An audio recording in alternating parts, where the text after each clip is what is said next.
You answer texts while your food gets cold. You calm people down while your own chest is tight. You say, "I'm good," with a voice that sounds practiced. And somewhere along the way, people stopped asking who you are, because they became addicted to what you can do for them. That's the part nobody warns you about. The world praises reliable people right up until they disappear inside the role. And if you've been the dependable one for long enough, there's a terrifying question hiding underneath your personality. If I stop carrying everyone, would anyone still need me? That question ruins people quietly, not dramatically, not all at once, slowly.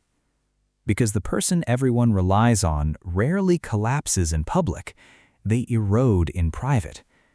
You see it in small moments, the way you feel irritation when your phone lights up again, the way you fantasize about disappearing for a week without explaining yourself, the way you secretly resent people you love while still helping them. And here's the twisted part. Most people will never notice you're drowning because you've become too good at swimming with weights attached to your ankles. You became emotionally efficient, useful, adaptable, a human emergency room. Everybody comes bleeding, you patch them up, then they leave stronger while you stay behind cleaning the mess, again and again and again, until one day you realize something horrifying.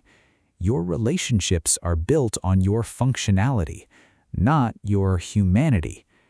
That realization hits like cold water because reliable people usually believe they are loved deeply, but many are simply depended on deeply. There's a difference, a massive one.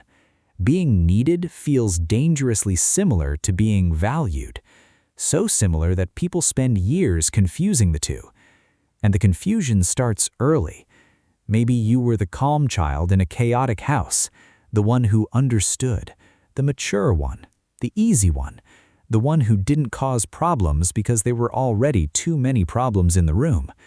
So you learned something without anyone explicitly teaching you.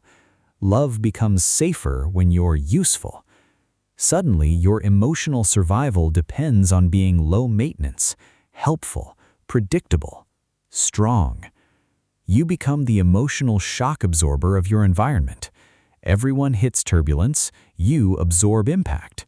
Parents, friends, partners, coworkers.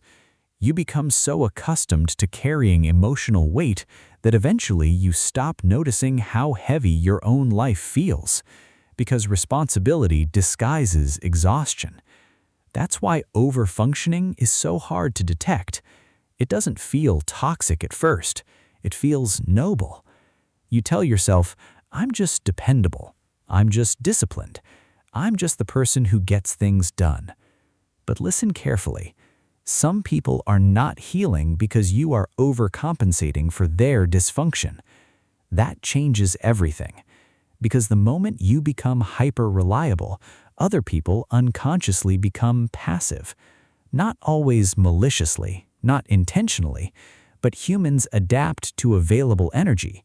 If one person always carries the emotional load, others slowly stop building emotional muscles. And then the dynamic hardens.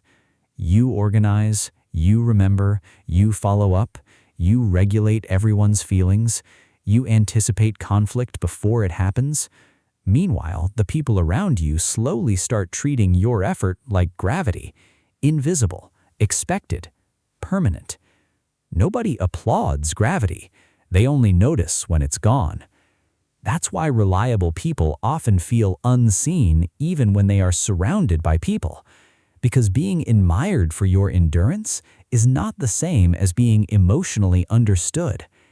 And eventually, your identity fuses with the role. You don't know how to relax without guilt. You don't know how to receive without feeling weak. You don't know how to disappoint people without feeling like you're becoming a bad person. So you keep performing stability, even while resentment quietly mutates underneath the surface. That resentment is important because resentment is often grief wearing armor. grief for the version of you that never got supported the way you support others. And you can feel it in strange moments, like when someone says, "You're so strong," and instead of feeling complimented, you feel tired, because strength has become a prison sentence disguised as praise. People trust you with everything because you trained them to. You answer every call, fix every crisis, absorb every emotional spill, then wonder why nobody checks on you with the same intensity. But here's the uncomfortable truth. Sometimes people don't know you need help because you built an identity around never needing any. That's the trap. The stronger your mask becomes, the more invisible your cane gets. And eventually you start experiencing a very specific kind of loneliness. Not the loneliness of isolation, the loneliness of being surrounded by people who only experience the useful parts of you. That loneliness changes people. It makes conversations feel transactional. It makes rest feel irresponsible. It makes vulnerability feel dangerous. Because if your value comes from reliability, what happens when you finally break? That fear keeps people trapped for years. So they keep saying yes, keep showing up exhausted, keep becoming emotional infrastructure for everyone around them.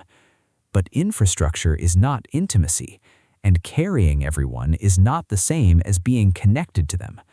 Sometimes it's the opposite. Sometimes constant usefulness becomes the very thing preventing genuine closeness.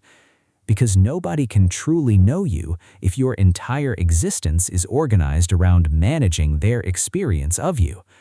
And maybe that's why you feel emotionally homeless sometimes.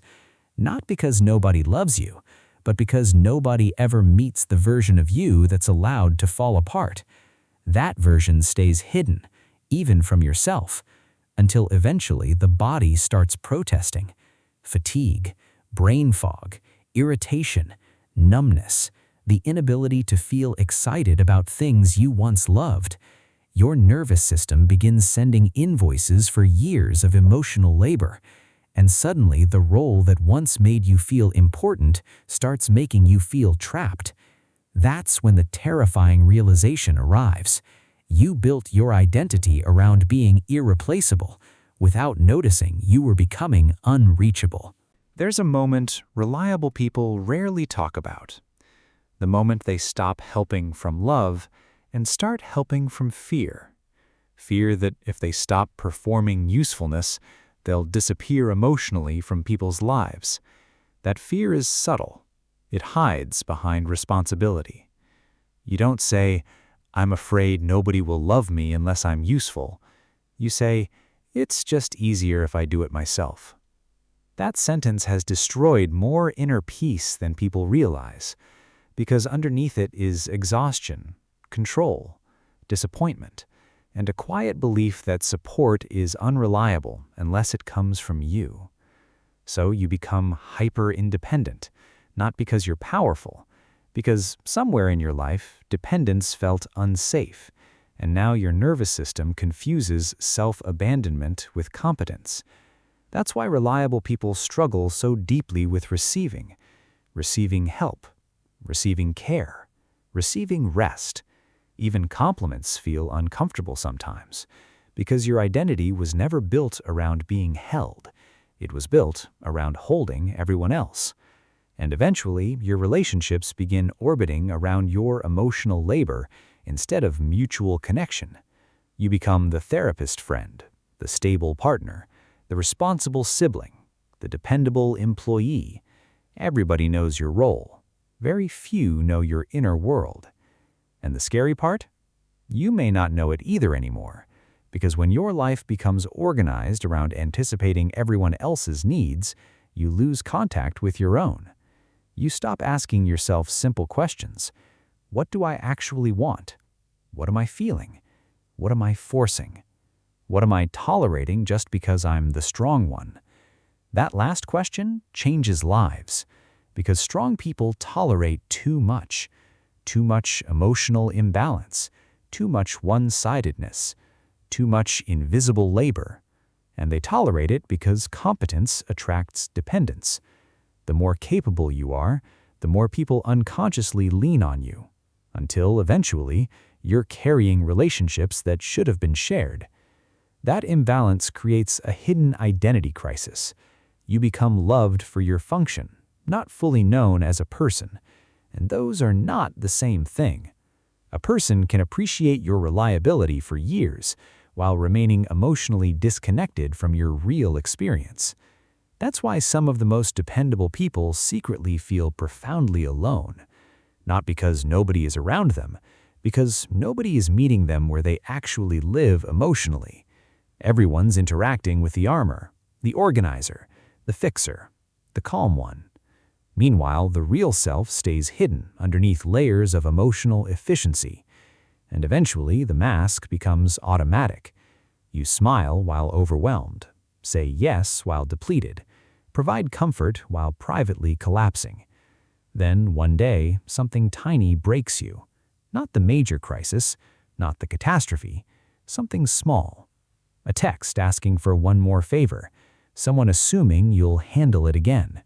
Another conversation where nobody asks how you're doing beneath the surface. And suddenly you feel anger that doesn't match the moment. Because it's not about the moment, it's about accumulated invisibility. Years of being emotionally available while emotionally unseen. That's the hidden cost. Reliable people slowly become containers for everyone else's chaos while suppressing evidence of their own humanity. And the world rewards this behavior aggressively.